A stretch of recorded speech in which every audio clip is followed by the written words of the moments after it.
When Viktor Frankl wrote about love, he was writing about something more precise and more demanding than what the word usually carries. Love, in common usage, refers to a feeling, the warmth, the attachment, the pleasurable pull toward another person. Frankl did not dismiss feelings, but he located the essence of love not in what you feel but in what you see. For Frankl, love is primarily an act of perception.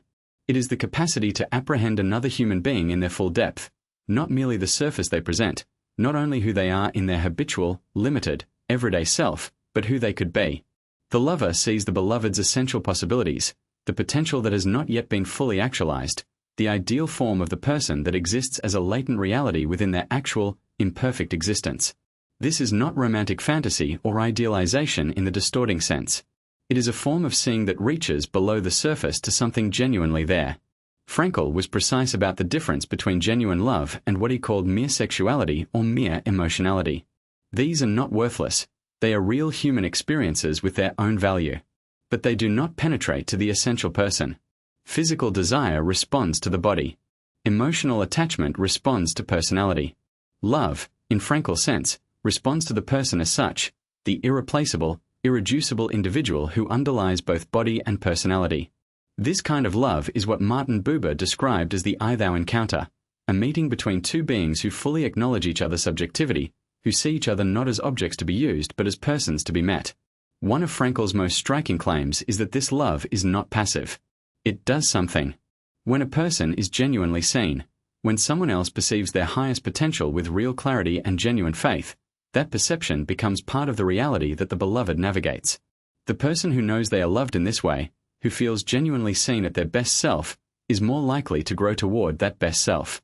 The love acts as a kind of mirror that reflects not what is but what could be, and that reflection is formative.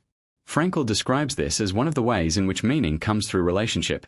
The beloved becomes a source of meaning for the lover, because the task of genuinely perceiving and helping to actualize another person is itself one of the highest tasks a human being can undertake. Frankl wrote about love most intimately in the context of his own experience. In Man's Search for Meaning, there is a passage that has moved countless readers, a description of his thoughts about his wife, Tilly, as he marched through the cold toward a day of forced labor in the camp. He did not know whether she was alive. He held her image in his mind, not as a comfort exactly, but as a presence, and felt what he described as a love that penetrated the darkness more reliably than any other resource available to him. He understood in those moments what the mystics and poets had always claimed, that love is a form of knowledge, that the beloved is known through love in a way she cannot be known through any other mode of attention. Frankl's account of love has implications that extend well beyond the romantic relationship. A parent who genuinely loves a child sees not only who the child is but who the child could become, and provides the environment, of challenge, of safety, of honest encounter, in which that potential has room to grow.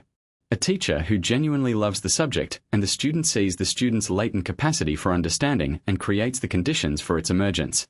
A friend who loves with Franklian depth holds the image of their friend's highest self even when the friend cannot access it, and reflects it back when it is most needed. This form of love is not sentimental. It is rigorous. It requires genuine attention, the willingness to see the other person as they actually are, which is the necessary foundation for seeing who they could become.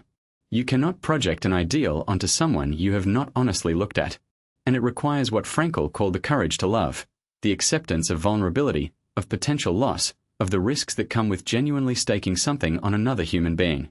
The love Frankl describes is one of the primary pathways through which meaning enters human life. Not because love feels good, though it often does. Because love places you in genuine relation to something beyond yourself, and that relation, when it is honest and deep, gives the self a direction and a significance that it cannot provide to itself.